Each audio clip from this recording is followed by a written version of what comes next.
बोलिए पवन पुत्र हनुमान जी की जय।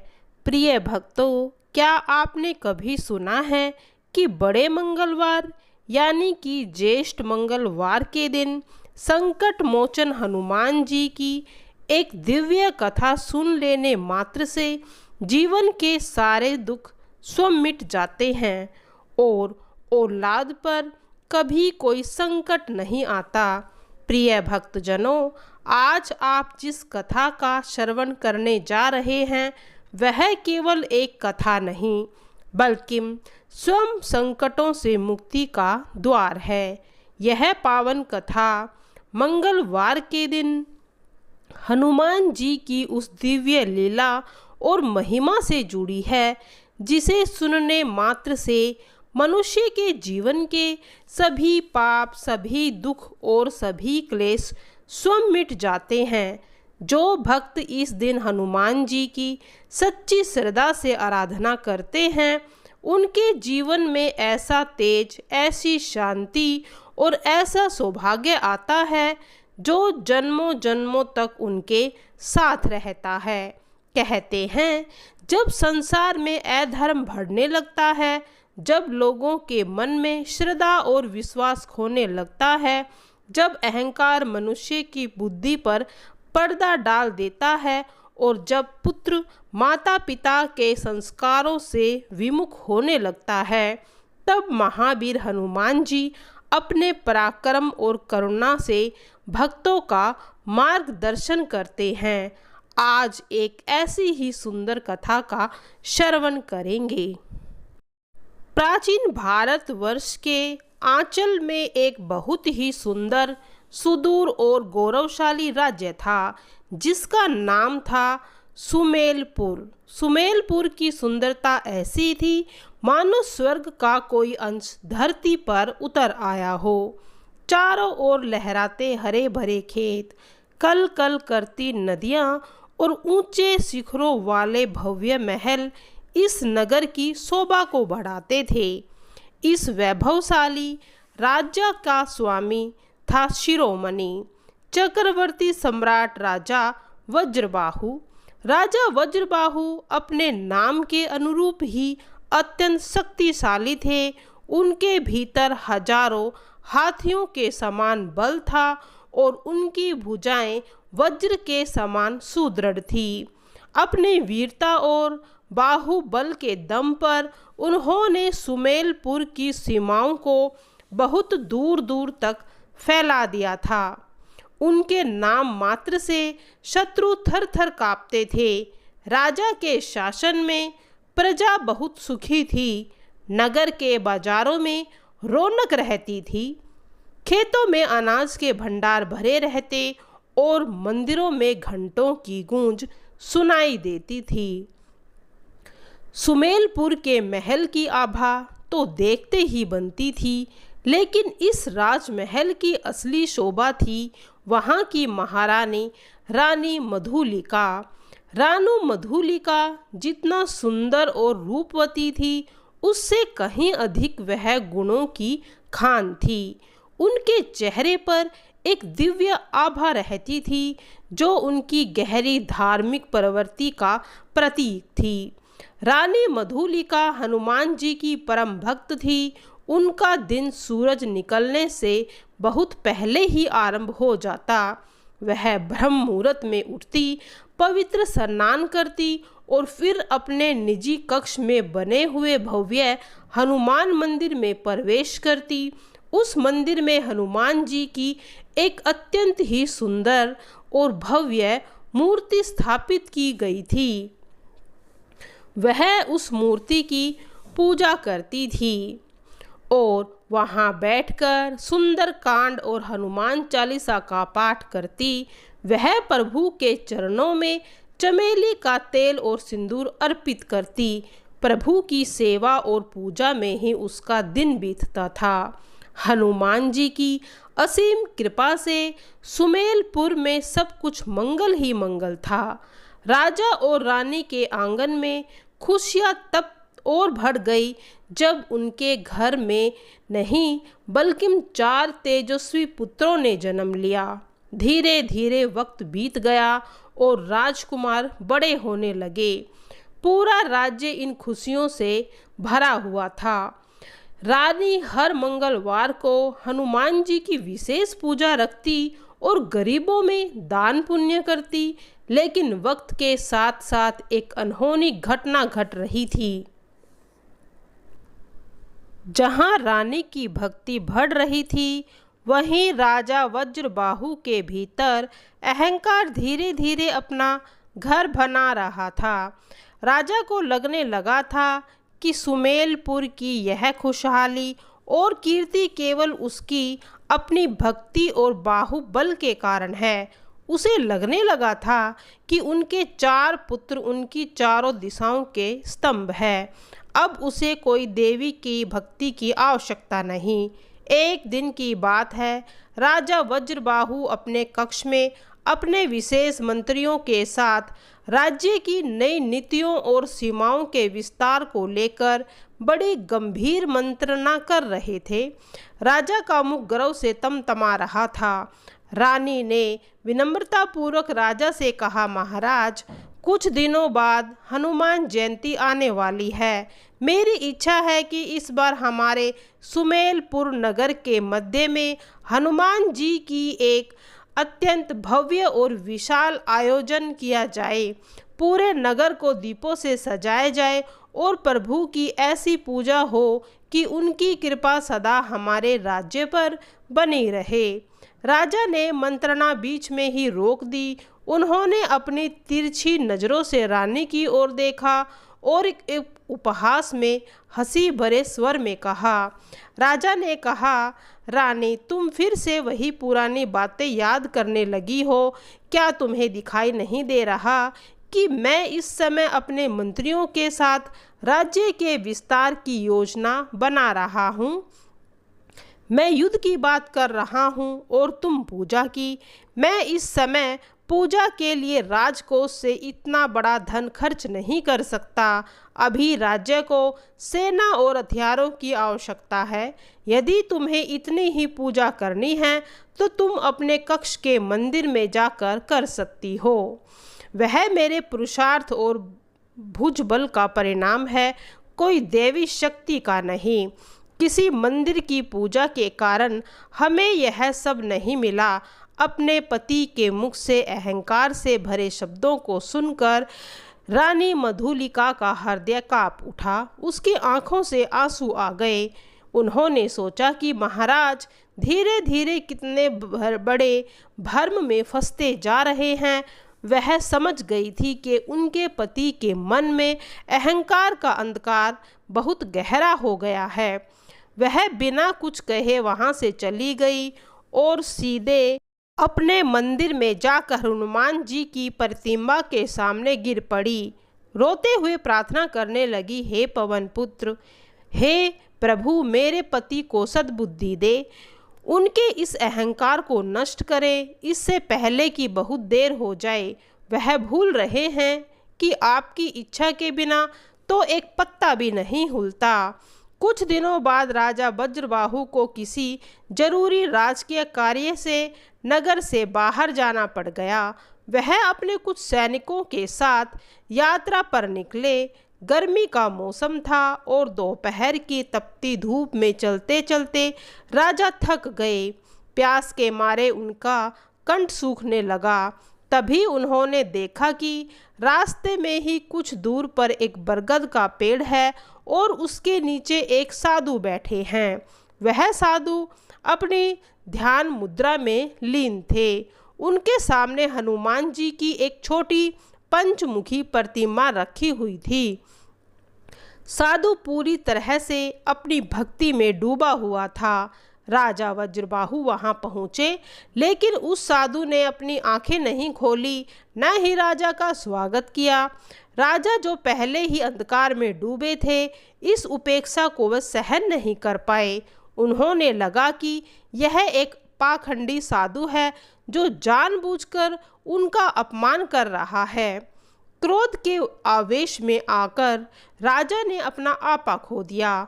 उन्होंने अपनी पैर की ठोकर से हनुमान जी की उस पवित्र प्रतिमा को गिरा दिया और पास में रखे जल के कमंडल से भी उल्टा कर दिया। उस साधु के ऊपर सारा पानी गिरा दिया। जब साधु की आंखें खुली तो उसने सामने क्रोधित राजा को देखा। साधु ने शांत भाव से अपनी गिरी हुई प्रतिमा को उठाया और उसकी धूल साफ करी।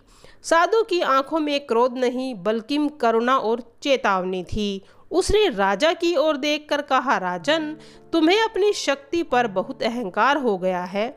मनुष्य को कभी यह नहीं भूलना चाहिए कि वह चाहे कितना भी शक्तिशाली क्यों न हो जाए, वह उस विधाता के ऊपर नहीं हो सकता जिसकी कृपा से वह सांस ले रहा है। आज तूने न केवल एक साधु बल्कि स्वयं बजरंग बली का अपमान किया है। राजा जोर से हंसे और बोले, मैं किसी पत्थर की मूर्ति या तुम्हारे जैसे साधु की धमकियों से नहीं डरता।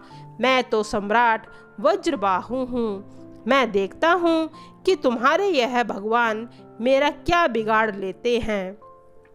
साधु ने अत्यंत गंभीर स्वर से कहा, आज से ठीक 5 दिन बाद तुम्हें बजरंग बली की शक्तियों का आभास होगा। तूने उनकी पंचमुखी प्रतिमा का तिरस्कार किया है।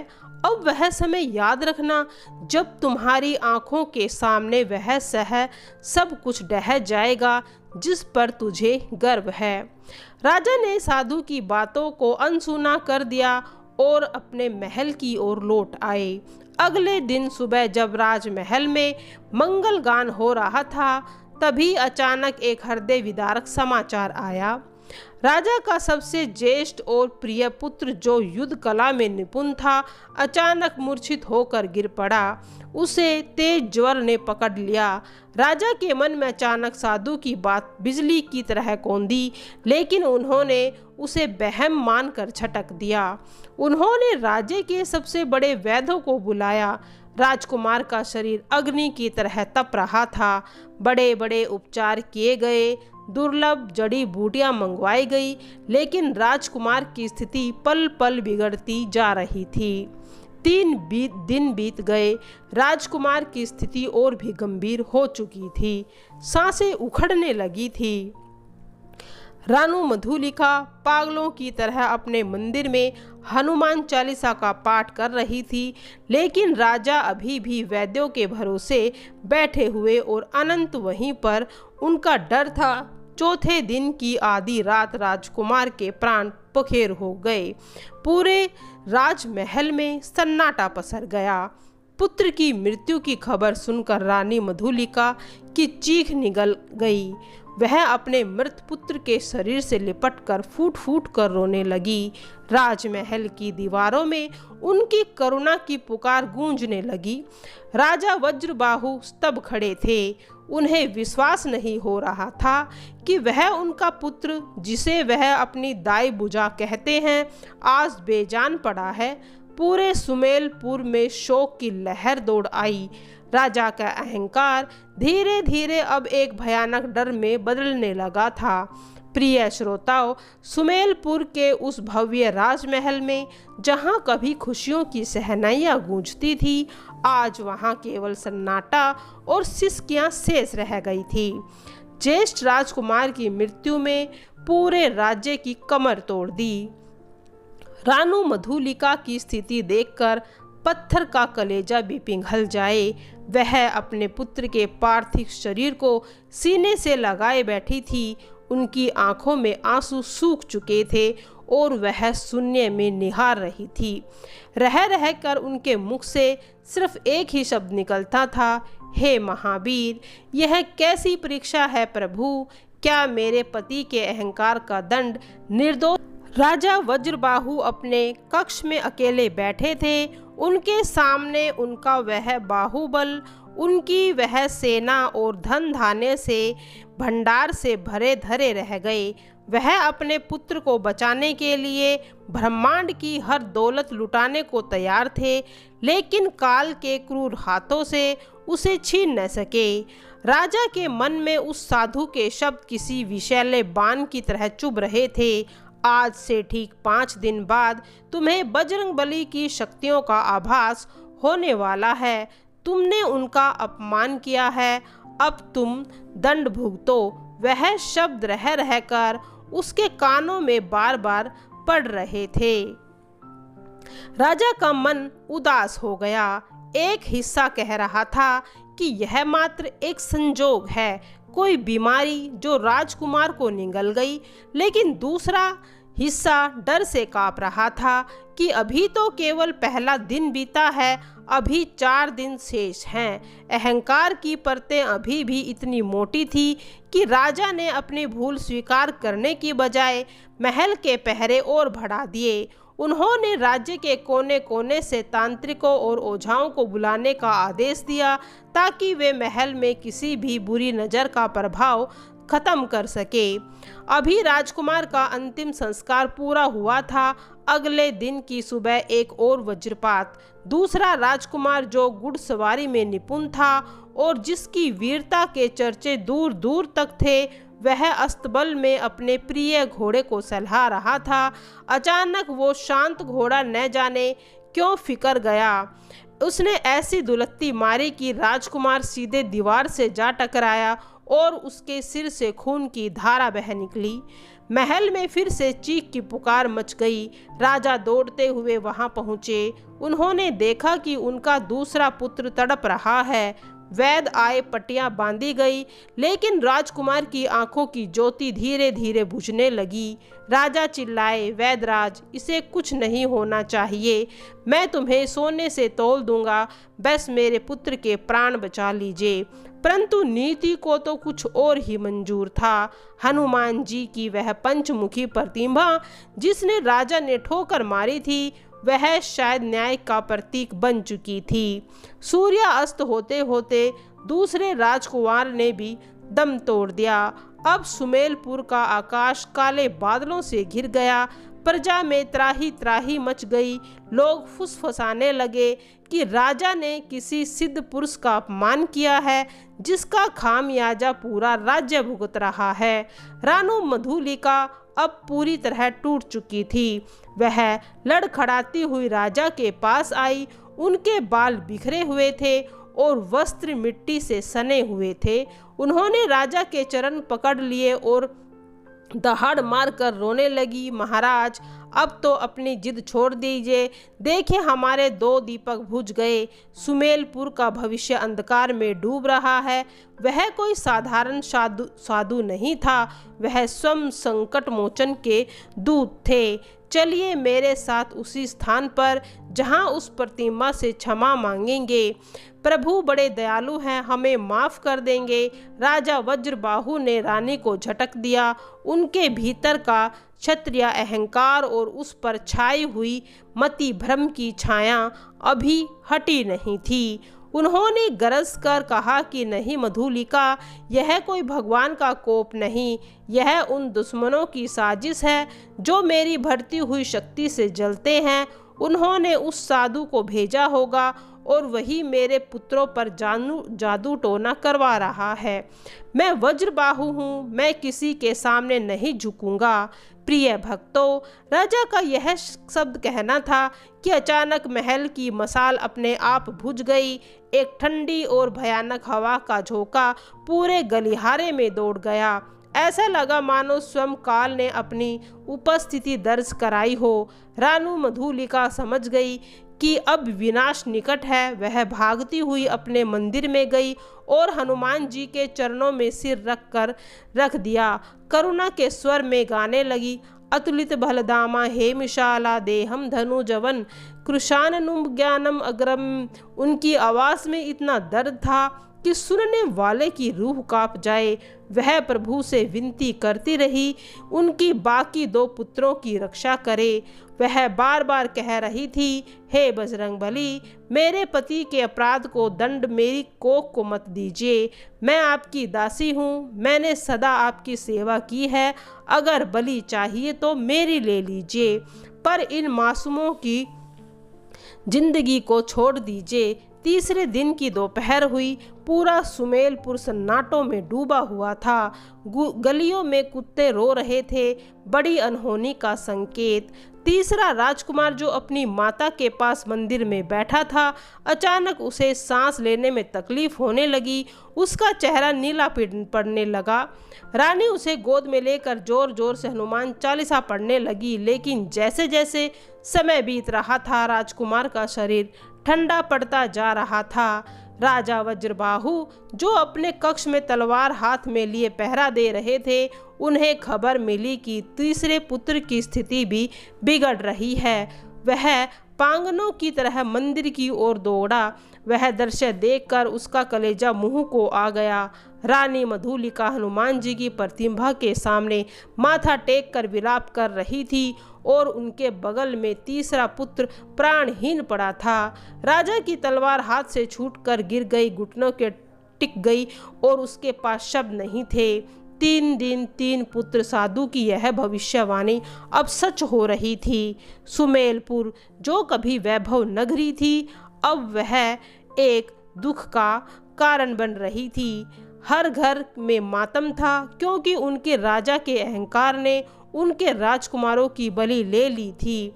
प्रिय भक्तों, सुमेलपुर के राजमहल की दीवारें अब पत्थर की नहीं, बल्कि शोक से डूबी हुई एक लहर बन चुकी थी। अब लोग उदास हो गए थे। उन्हें डर लगने लगा था कि राजा की सारी संतानें इस तरह ही मृत्यु को हो रही है। दीपक जल रहे थे, रोशनी नहीं दे रहे थे। हवाएं चल रही थी, लेकिन जीवन में गंध नहीं थी। राजा वज्रबाहु को अपनी गर्जना 10 दिशाओं में काँप रही थी। आज एक टूटे हुए वृक्ष की तरह सिंहासन के पास भूमि पर बैठे हुए थे। उनकी आंखों के सामने रह रह कर उनकी चिताओं का दृश्य घूम रहा था, जिन्हें उन्होंने अपने हाथों से मुखाग्नि दी थी। एक पिता के लिए इससे बड़ा श्राप और क्या होगा कि अपने युवा पुत्रों के शव को अपने कंधों पर ढोना पड़े। रानी मधुलिका की स्थिति अब शब्दों से परी थी। उनके विलाप ने सुमेलपुर के हर हृदय को छलनी कर दिया। वह ना तो कुछ कह रही थी, ना ही जल ग्रहण कर रही थी। उनकी दृष्टि में अब केवल अपने छोटे और चौथे पुत्र राजकुमार चंद्रभान पर टिकी हुई थी। चंद्रभान अभी छोटा था। उसके चेहरे पर अब भी वही अबोध मुस्कान थी, जिसे संसार के क्रूर नियमों और नीति का खेल का कोई आभास नहीं था। रानी ने चंद्रभान को अपने सीने से ऐसे सटा रखा था जैसे वह उसे अपनी ममता के कवच में छिपा लेना चाहती थी। वह हनुमान जी के मंदिर में बैठी थी और उनकी आंखों से निरंतर आंसू बह रहे थे, जो प्रभु के चरण में पड़ रहे थे। राजा वज्रबाहु लड़खड़ाते हुए मंदिर के द्वार पर पहुँचे। उन्होंने देखा कि उनकी अर्धांगिनी, जो कभी गौरव के साथ उनके साथ खड़ी रहती थी, आज एक दुखियारी माँ की तरह प्रभु के सामने गिड़गिड़ा रही थी। राजा के भीतर का अहंकार अब चूर चूर हो चुका था, लेकिन उस टूटे हुए अहंकार की जगह अब एक गहरे पश्चाताप और आत्मग्लानि ने ले ली थी। उन्होंने रानी के पास जाकर उनके कंधों पर हाथ रखा। उन रानी मधुलिका ने सिर उठाकर राजा की ओर देखा। उनकी आंखों में जो पीड़ा थी, उसने राजा के हृदय के 100 टुकड़े कर दिए। रानी अत्यंत छिन्न और टूटी हुई आवाज में बोली, महाराज, क्या अब भी मैं आपको अपने बाहुबल पर विश्वास है? देखिए, जिस वैभव और विस्तार के लिए आपने प्रभु का अपमान किया था, वह आज हमें क्या दे रहे हैं। इस तरह से राजा को अपनी शक्ति पर पश्चाताप हुआ और फिर वह उसी जंगल में उस साधु के पास गए और उनसे क्षमा याचना मांगी। तब साधु ने कहा, आपने बजरंगबली का अपमान किया है, इसीलिए आपको ये दुख प्राप्त हो रहा है। राजा ने कहा, साधु, मैं अपनी गलती पर माफ़ी मांगता हूँ। मैं इस विपत्ति से कैसे दूर हो सकूँ, उसके लिए कोई मुझे उपाय बताइए। साधु बोला, कुछ ही दिनों में हनुमान जयंती आने वाली है। उस दिन आप एक भव्य समारोह करवाइए, गरीबों को दान दीजिए और हनुमान जयंती पर पर विशेष कर से पूजा पाठ करवाइए, आपकी सभी मनोकामना पूरी होगी। साधु के कहे के अनुसार राजा ने वैसा ही किया। अब पूजा पाठ करने पर हनुमान जयंती पर बहुत धूमधाम से मनाई गई और भगवान बजरंग बली का आशीर्वाद उन्हें तुरंत प्राप्त हुआ। बोलो जय बजरंग बली, तेरी सदा ही जय हो।